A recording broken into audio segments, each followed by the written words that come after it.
Today we're going to continue about the cardiovascular system.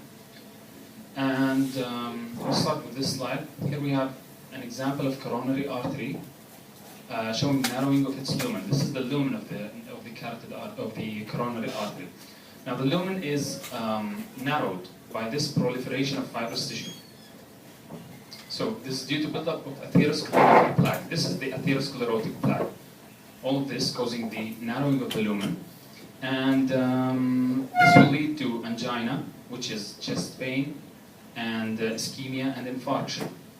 And this depends, of course, on the severity of the occlusion. So if we have just narrowing more than 50% of the lumen, the patient will start to feel pain in the chest. Okay, then it will progress to ischemia, and then infarction when the artery is totally occluded. Now, this plaque shows an area of calcification. This is the area of calcification, this one. Here you see darker pigmentation. This is the area of calcification found in this atherosclerotic plaque. Now, this section is another coronary artery but shows more severe narrowing. Here we have the lumen. So this is the only part of the lumen left by this atherosclerotic plaque. Now, here we have, again, calcifications. And here we have what we call recanalization. So these are the only two channels left for blood to flow through this coronary artery. Now, here we have again another example of severe degree of narrowing in the coronary artery. It is complex in that there is a large area of calcification. Again, here we have another area of calcification on the lower right area. And complex atheromas have calcifications or thrombosis or hemorrhage. So when do we call an atheroma a complex one? When it has either calcification, thrombosis or hemorrhage. And such calcifications would make coronary angioplasty difficult. Why? Because areas of calcification are on gross examination are usually hard. So angioplasty, which means mechanically trying to open or reopen the coronary artery. So these calcifications are going to make this process very difficult. Now, this is the distal portion of a coronary artery showing significant lumen narrowing again. And this such distal involvement is typical of severe coronary atherosclerosis, such as can develop with diabetes or familial hypercholesterolemia. And this will make coronary bypass operation difficult. Why? Because whenever these distal parts of the coronary arteries are involved, usually physical interpretation is going to be difficult, because physical interpretation will be easier in more proximal parts of the coronary arteries when they are wider and easier to access. So this kind of distal coronary artery atherosclerosis occurs usually in patients with diabetes and familial hypercholesterolemia.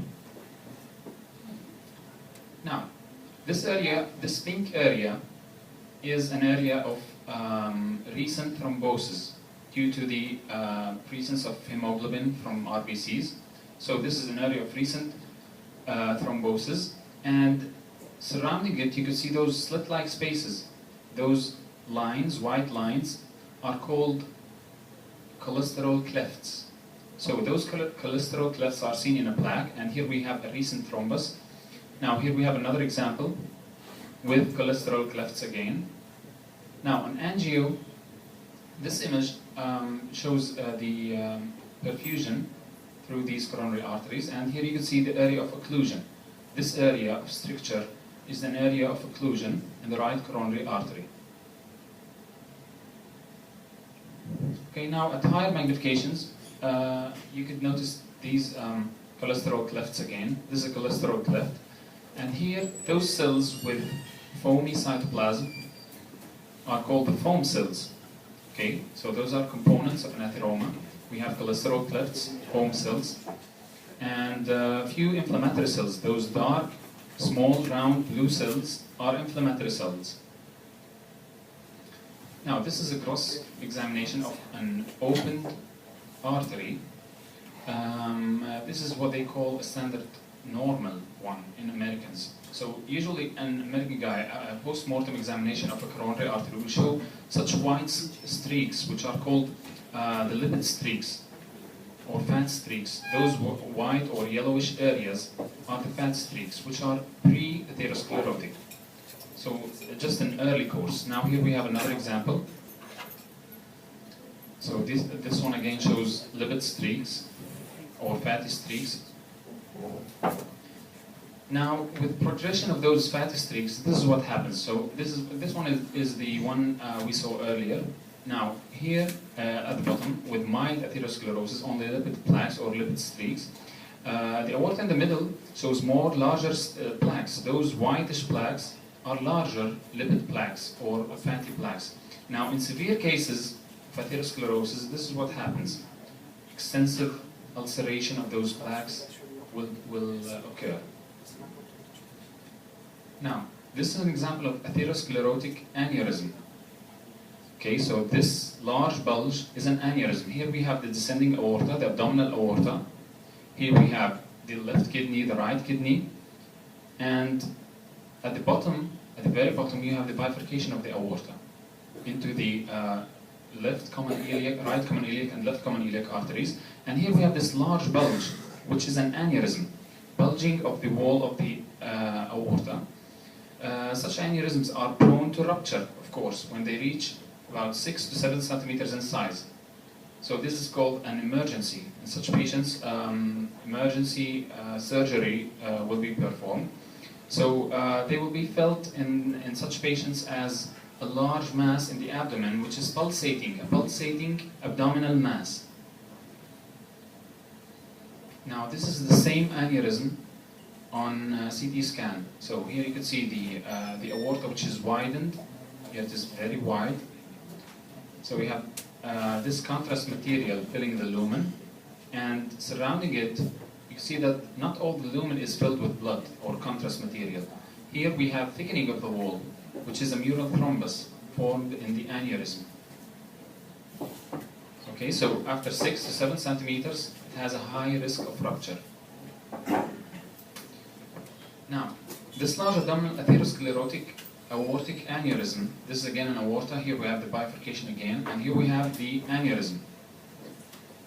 So, if you can see here, we have the layers of the aorta are opened, and here we have this thrombus. This is a thrombus, a mural thrombus. Mural refers to the wall, so a thrombus in the wall of the aneurysm. Now, again on CT scan we have the same appearance. This is the aorta, widened, very wide, very thick, filled with contrast material, but not filling all of the lumen. Here we have thickening of the wall, and this is a mural thrombus. Now, microscopic examination of such a lesion will show a large atheroma. This is the atheroma. Here we have the RBCs, so it's recent, still recent. Underneath we can see this fibrous tissue with cholesterol clefts again. Okay, and here we have the wall of the aorta. So, despite such ulcerations, here we have ulceration of the surface. Atheromatous emboli are usually called rare.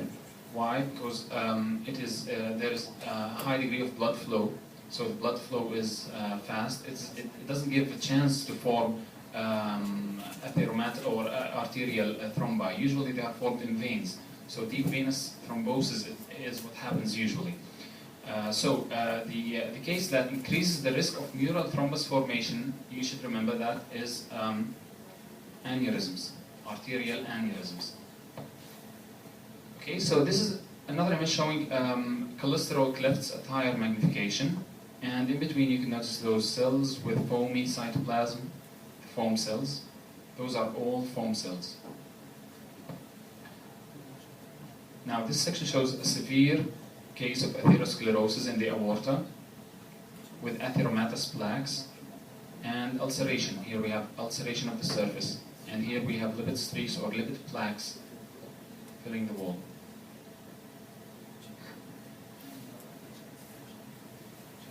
Now, despite the frequency of aortic atherosclerosis, cholesterol emboli are rare, or at least clinically insignificant in most of the time. Now, here we can see a renal artery. Here we have this renal artery. This is a glomerulus. Here we have tubules, and this is a renal artery. And this artery, inside it, you can see this soft tissue with cholesterol clefts. Those two are cholesterol clefts. So this is a cholesterol embolus. Now, this patient had severe ulcerative friable atheromatous plaques and had undergone angiography, which increases the risk of such emboli. Why does it do that? Because you have an artery with an atherosclerosis, and when you ingest the stain they use in angiography, and they do physical manipulation of the artery, it will cause detachment of part of the thrombus or part of the atherosclerotic plaque, and it will go and flow with the bloodstream into smaller arteries, which will cause cholesterol emboli. Now, this is a coronary artery, opened wide. So this is the inside or the lumen of the coronary artery, opened, and surrounding it you could see large amounts of fat. This is all fatty tissue. So the patient, this indicates that the patient is overweight, at least overweight, and he has, of course, risk of atherosclerosis.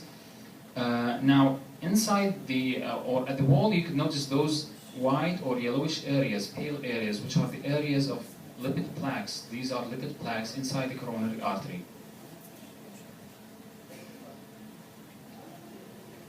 Now, this again is a coronary artery. This is the lumen of this artery, and it shows severe atherosclerosis on this side with calcifications. The calcifications are usually yellowish or whitish. Okay, and at the far right here we have severe narrowing of the lumen. You can see here it is still patent, and here we have severe narrowing of the lumen. Now, again another coronary artery with atherosclerosis, and this time it is complicated with hemorrhage. You can see hemorrhage, which will make things worse, and such hemorrhage will cause acute narrowing of the arterial lumen and plugging of the bloodstream.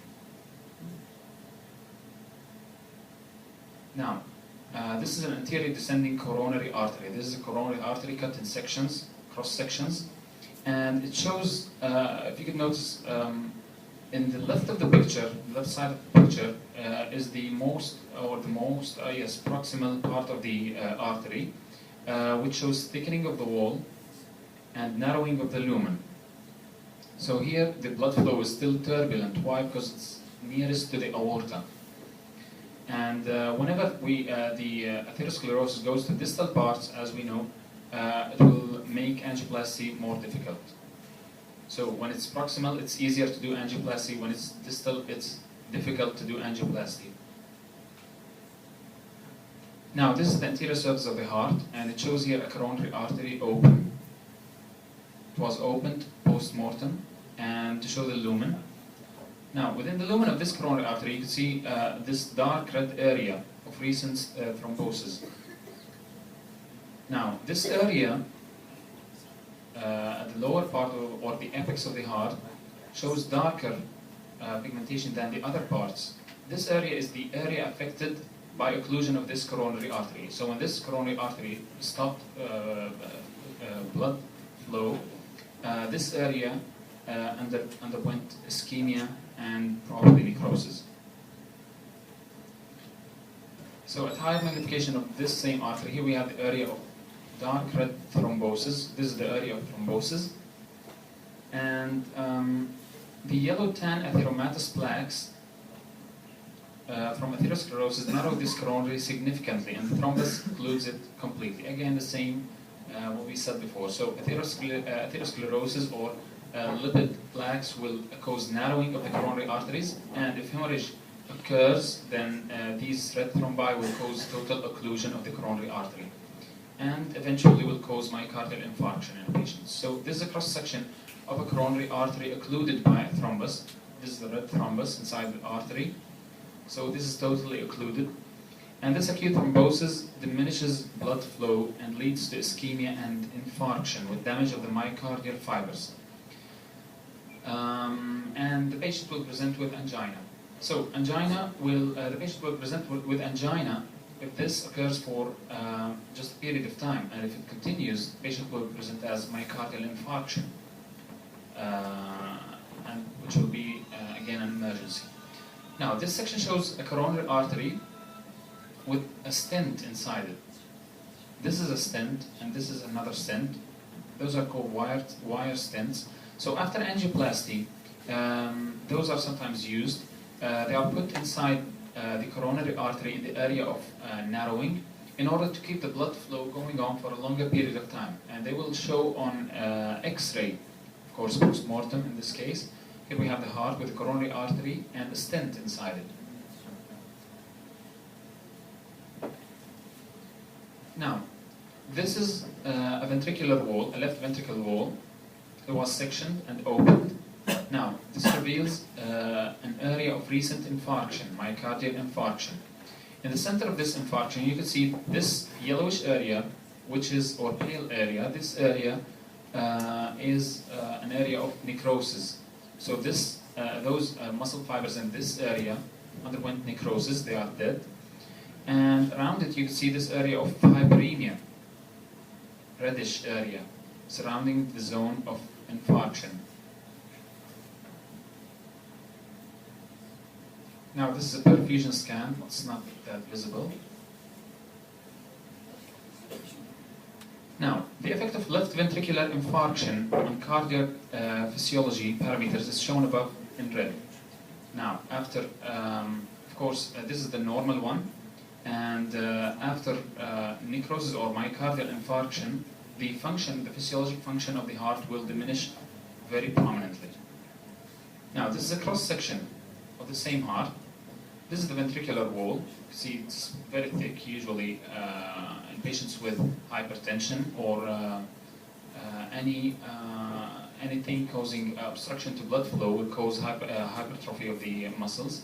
Now, inside, within the muscle wall, and into the septum, this is the septum between the left and the right ventricles, you can see this white area of necrosis or myocardial infarction, and surrounding it again you have the area of hyperemia.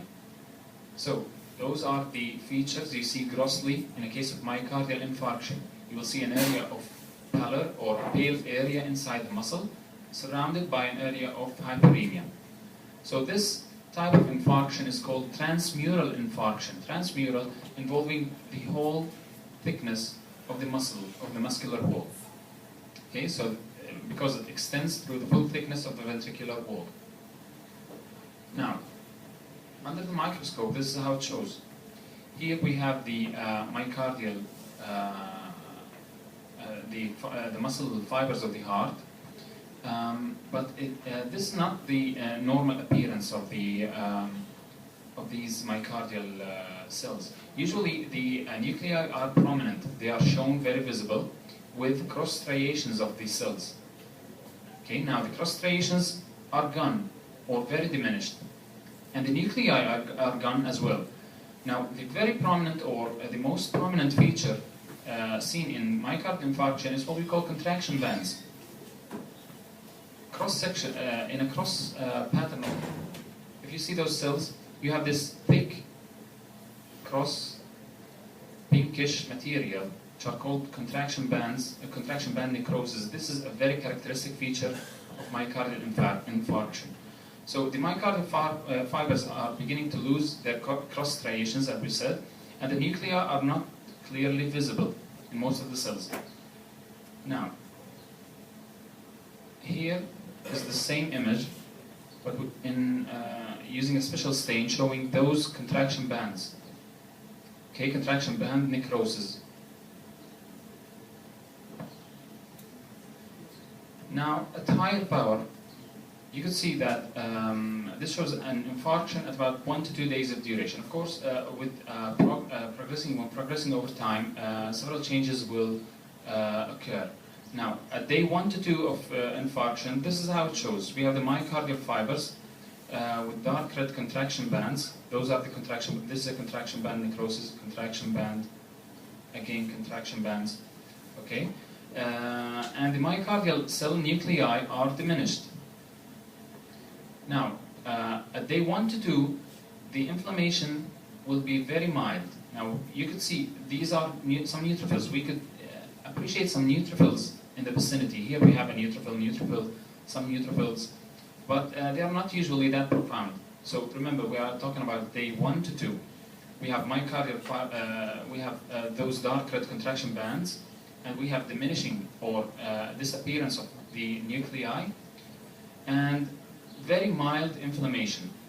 Now, clinically, such an acute myocardial infarction is marked by changes in the ECG, by an increase in troponin I and the MB fraction of creatine kinase. So this is the clinical correlation of such a case. In this case, we have a patient with MI, presenting to the hospital, and he has elevated levels of troponin I and MB fraction of creatine kinase with ECG changes. This is how it shows on the microscope. Just to repeat them again. Day 1 to 2, disappearing nuclei, contraction band necrosis, and very mild inflammation. Now again, we have a microscopic view of recent myocardial infarction with extensive interstitial hemorrhage. We have RBCs filling in between the myocardial fibers. And again, we could see we have necrosis, the nuclei are not visible. You can see some contraction bands such as here. So this is another view of a recent myocardial infarction. Now, at day 3 to 4, just in comparison to look, we have multiple neutrophils. The neutrophils are very prominent. So we have extensive acute inflammatory cell infiltrate, and the myocardial fibers are so necrotic that the outlines of them are only barely visible. If you can see here, you cannot draw a line surrounding this myocardial fiber. So at day 3 to 4, you will have extensive acute inflammatory infiltrate, and necrosis will damage the cells completely. Now, this is after 1 to 2 weeks of the MI. After 1 to 2 weeks of the myocardial infarction, you can see here is what remains from the myocardial fibers. But underneath here, this area, which underwent necrosis, the myocardial fibers are replaced by fibroblasts and inflammatory cells. So here we have the normal myocardial fibers, and here we have inflammatory cells, macrophages, and collagenization, those collagen fibers, and in between you can see fibrous tissue. Now, myocardial infarction have many complications which might occur following it. One of those complications is transmural rupture of the myocardium. This occurs especially when the myocardial infarction is transmural. Transmural involving the whole thickness of the wall again. So this might lead to rupture of the myocardial wall. Now, this is most likely to occur in the first week, between 3 to 5 days following the initial event, the myocardial infarction. So between day 3 to 5. And it usually occurs when the MI involves the inferior wall of the heart. So this arrow shows the area of rupture. This is the area that opened. And all of this black or dark brown material is what we call hemopericardium, blood filling between inside the pericardium, between the pericardium and the heart wall, causing a cardiac tamponade. Cardiac tamponade is severe pressure causing the heart to malfunction. The heart will no longer be able to fill with blood in order to contract and cause ejection of blood. Now, this is, again, rupture of the myocardial wall causing hemopericardium. Now, if you open that ventricle, the cross-section will show these areas of muscle or musculature inside the ventricular wall. And this is a case of previous MI 3 weeks ago, and another one occurred just recently. And if you can see, this area has very thin musculature. So the wall is very, very thin. And okay, rupturing through the already thin ventricular wall 3 days earlier. Yes, okay, I'm sorry. The arrow points to the area of rupture of the wall. So here we have a thin wall with recent MI, and after that rupture occurred in the area of thinness. Now, here we have a pale white collagen within the interstitium, Here we have the myocardial fibers. So we have myocardial fibers and an area of collagenization. So here we have collagen fibers and the interstitium in between. This represents the area of remote infarction. Small infarction, not that visible, but this is how it shows. Collagen in between the myocardial fibers. Now, the myocardium beneath the endocardial surface, this is the surface of the heart, the inside of the heart. So this is the endocardial surface on the top, and underneath it you can see this myocardium, and here we have the area of paleness. This pale area of fibrosis with collagenization is an area following healing of a myocardial infarction. Now, this heart is open to reveal the left ventricular wall. This is the left free wall, and this area, this is the area of the septum between the left and the right ventricle. And this underwent myocardial infarction. So myocardial infarction involved this septal area, and this is how it shows. It will become white, and extensive scarring will occur. Now, here you can see that there has been a previous extensive transmural myocardial infarction. All the yellowish area, the pale area, is in the area of myocardial infarction, but it's a very wide area. And here we have severe thinning of the wall. Okay, so infarction involving the free wall of the left ventricle, and the inferior, the thickness of the myocardial wall is very thin at this area. Okay, infarction is very extensive, that after healing, the ventricular wall was replaced by a thin band of collagen. This is how it shows. So this will interfere with the function of the heart, with contraction and pumping blood into the other organs of the body. Now, this is a cross section of the heart, showing the left ventricle. And here we have some heart valves. This is a heart valve, and those are heart valves. Now, here we have an aneurysm in the wall. So myocardial infarction might cause an aneurysm to form in the wall of the heart, and this aneurysm will be again, as the aneurysms in the aorta or in any arteries, will be a risk factor to form mural thrombi. Thrombus, because the blood flow inside this area of aneurysm is not that significant, so it will cause pooling of the blood and clot formation. Now, this is the heart of the patient who underwent cabbage. So it's post-mortem, of course, and here it shows the saphenous vein, which has replaced the original coronary artery, occluded coronary artery. So this is the saphenous vein used as a graft to bypass the occluded artery. And here we have another replacement. Okay, this is the largest one, and here we have another one in a Y fashion. So this is to replace the right circumflex artery. And here, this white wire is the wire from a pacemaker, a recent pacemaker. So he apparently had a lot going on. Now, this is the area of, this image shows a tear in about 7 centimeters above the aortic valve. This is the aortic valve. So above the aortic valve, we have this area of laceration or tear in the wall of the aorta. Now this is what we call aortic dissection, and this is how it shows on CT scan. Now here we have the ascending aorta, and here we have the descending aorta. And both are involved. If you could see, this is the original lumen of the aorta, and surrounding it, it is also filled with contrast material. So it means that the blood is going out of the wall and inside the layers of the wall of the aorta. And the descending aorta, this is the original lumen, and here we have surrounding it again blood flowing inside within the layers of the wall.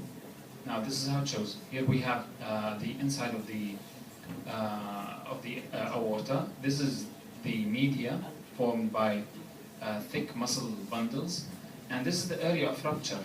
So the blood goes from within the aorta into the muscle fibers. Here it fills in between the muscle fibers, and out of the even out of the tunica media.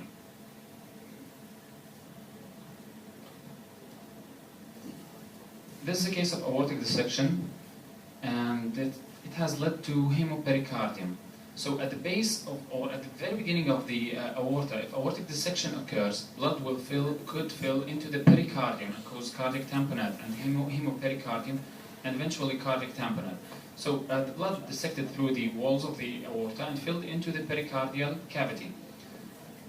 Okay, so such massive amount of hemorrhage, this is all a blood clot, so such a large amount of hemorrhage could lead to cardiac tamponade, and eventually the patient will die, of course. So the pericardial sac here is opened to reveal this large amount of blood filling into the pericardial cavity. Now, this aorta was opened, this is the original lumen, and here is the area of rupture. The blood went out of the wall of the aorta and filled into or within the wall and caused clot formation. Okay, so this created what they call a double lumen. We have here the original lumen, and this is the artifactual or the pathologic lumen, which was filled with blood and caused clotting or thrombosis.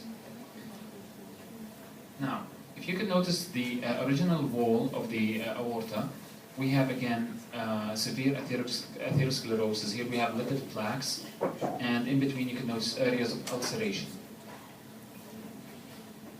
Now this is another cross-section showing the lumen of an artery, the intima, the media, and in between the fibers of the media, here we have a case of aortic dissection again. Blood dissecting up around the great vessels might lead to a closure of other arteries. Let's say if such an incident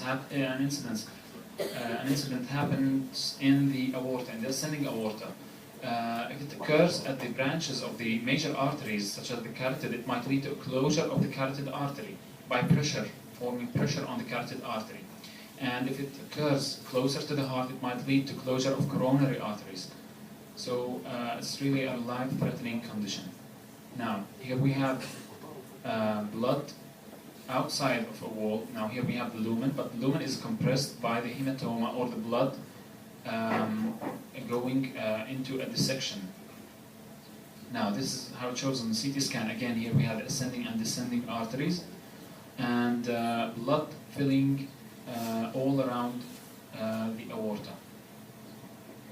Okay, so blood may also dissect to coronary arteries. So this, in this case of dissection, blood went within the layers of the myocardium and reached into one of the coronaries and caused occlusion of this coronary artery. So in this patient with aortic dissection, you might have symptoms with severe chest pain in the case of distal dissection, or it might present with findings that suggest a stroke if it causes occlusion of the carotid artery, or it might present with a feature of myocardial infarction or myocardial ischemia if it causes occlusion of a coronary dissection. So in a case with aortic dissection, there are many presentations. The patient might just present with severe chest pain. He might present with signs and symptoms of stroke if it causes occlusion to the carotid artery. And he might also present with features of myocardial infarction if it caused coronary artery occlusion.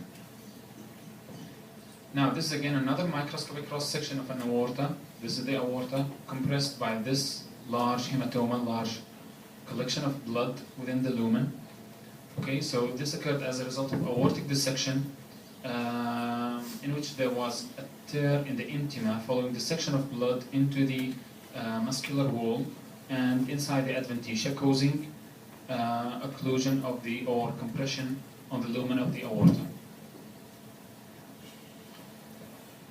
Now, this is another case of aortic dissection grossly. Here we have the lumen of the aorta. Here we have the area of tear or dissection. And in this case, the patient was one with Marfan syndrome. Marfan syndrome, patients with problems will affect, of course, the aorta and the valves, the heart valves, as well as other tissues of the body. So this tear went across the aorta and caused hemopericardium and cardiac tamponade. So the patient will die within minutes. Now, this is a mitral valve. This one is part of a mitral valve. Here we have the ventricle. Okay, so the same patient of Marfan syndrome, you can see that the leaflets of this mitral valve are redundant. They are larger than usual, and those cardiotendinae are very loose compared to normal. So ballooning of such artery might occur. In such a case, here we have ballooning of the valve. And this is a characteristic of floppy mitral valve and valve prolapse. Okay, so this is how it looks like. A patient with Marfan syndrome and the redundant mitral valve. Now here again we have a floppy mitral valve in a patient but without Marfan syndrome. Now this patient will present with a mid-systolic click. On examination, you will hear a mid-systolic click. Within the time period of systole, you will hear a click due to the floppiness of this valve. Now the chordotendinae again are redundant. They are not stretched. They are stretched, overstretched, and they look abnormal. Now this is a mucin stain used on fibrous tissue in such patients, and you can see that this pinkish material is usually the fibrous material. It should usually line up parallel to each other. Now in between it is replaced by this mucinous bluish material, which has disrupted the architecture and will cause, of course, redundant mitral valves and features of Marfan syndrome. Now this is the hand of a patient with Marfan syndrome. This is what they call arachnodactyly, which are long fingers or spider-like fingers, they call them. Okay, if you can see, we have no prominent features of the skin. Okay.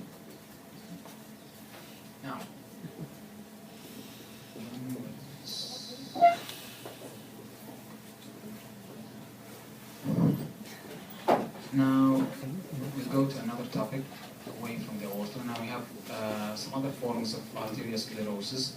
This is a glomerulus. This section was taken from a kidney of a patient.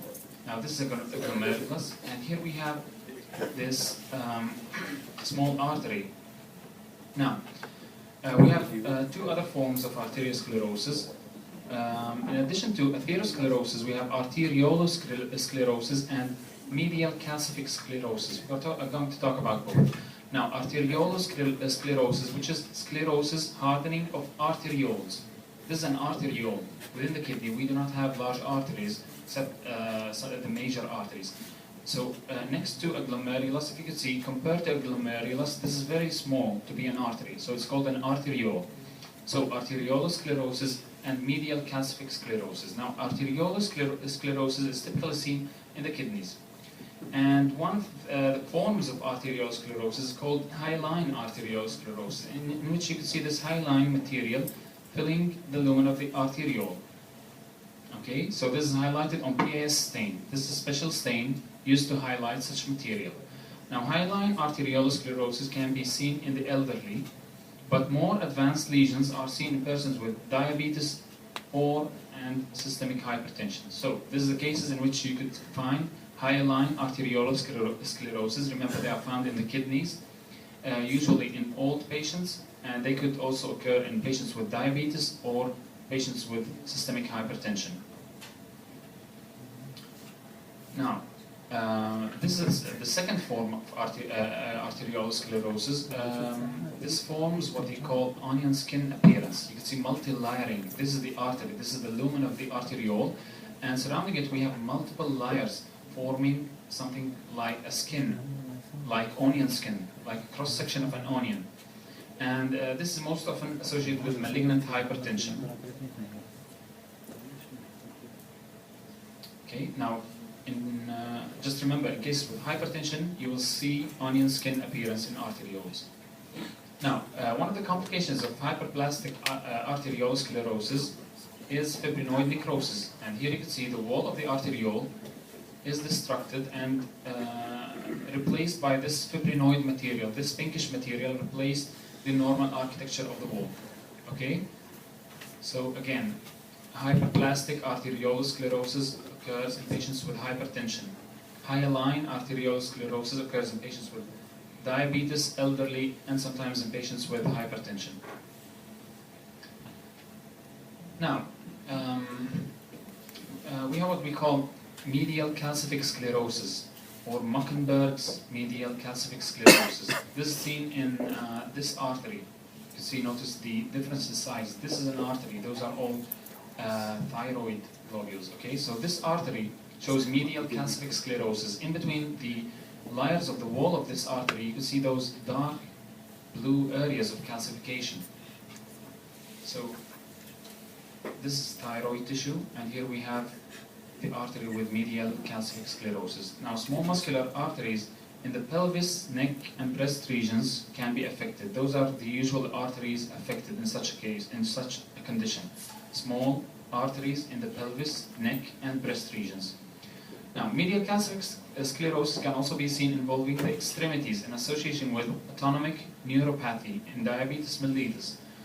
The calcified arteries may be visualized on cardiographs. Why? Because they have areas of calcification which will show on X-ray. And so calcium deposits inside the wall of muscular arteries. Now, you should memorize the difference between medial calcific sclerosis and other forms of arteriolosclerosis in terms of patients which are affected and the arteries involved. Now, a rate-limiting step to long-term survival in heart transplant patients is coronary arteriopathy, which is marked by intimal proliferation with luminal narrowing of small epicardial and intramyocardial coronary artery branches, leading to ischemic changes. So this is one of the changes which occurs in patients with heart transplant. Now, patients with heart transplant will be followed up, and such a case or such a condition will mark poor prognosis, or that the long-term survival is going to be bad. Proliferation of the lumen with narrowing of proliferation of the intima with narrowing of the lumen. This will lead to ischemic changes, of course. Now we have this is a muscular artery showing features of vasculitis. This is the last thing I think we are going to talk about. Vasculitis. So in case of vasculitis, vasculitis is inflammation of the walls of arteries or blood vessels. And in this section you can see this muscular artery and showing some features of vasculitis. Chronic inflammatory infiltrates within the wall. Here we have lymphocytes inside the wall of this muscular artery, which are some of the features of vasculitis. Now, the endothelial cells, those are the endothelial cells. They are have underwent proliferation and obliterated the lumen. Now, in some cases, vasculitis is a feature of autoimmune disease, such as SLE or systemic lupus erythematosus, as was presented in this patient. Vasculitis, it is an uncommon condition, and the various forms are confusing and are difficult to diagnose and classify. So, whenever a patient presents with vasculitis, serologic testing for antinuclear antibodies and ANCA might help in diagnosing the exact condition of the patient and to know if he has SLE or any other systemic disease. So this is a case of mild vasculitis. Few inflammatory cells within the wall of the artery with proliferation of the cells within the endothelial cells lining the artery. Now this is a case of severe vasculitis. You can see here we have inflammatory cells severely infiltrating the wall of this artery with hemorrhage going on and areas of necrosis. This is an area of necrosis. Here we have areas of necrosis. So necrosis of the vascular wall. And this case is a patient with polyarteritis nodosa. And so it's a form of vasculitis involving usually small to medium-sized arteries in many parts of the body, but mostly in the kidney and mesenteric arteries. So PAN, polyarteritis nodosa, usually involves small to medium-sized arteries, and more preferably in the kidney or mesenteric arteries. This is the attire magnification. You can see hemorrhage and inflammatory cells within the wall with areas of necrosis. And this is another example of vasculitis, which is called temporal arteritis, inflammation of the temporal artery. Here we have the lumen, or what's left of the lumen, the musculature of the wall, and inflammatory cells filling within the wall. Okay, now, something characteristic to temporal arteritis is what we call granulomatous inflammation. inflammation forming granulomas. Now here we have a granuloma, it will be more visible, yes, on higher magnification. Here we have a giant cell, multinucleated giant cell, this one and this one, along with plasmacytoid histiocytes and inflammatory cells forming a granuloma within the wall of the temporal artery. This is how it looks like grossly. So here we have a patient with very visible temporal artery. It's very tender to touch usually, and occurs in old patients, usually over 50 years old.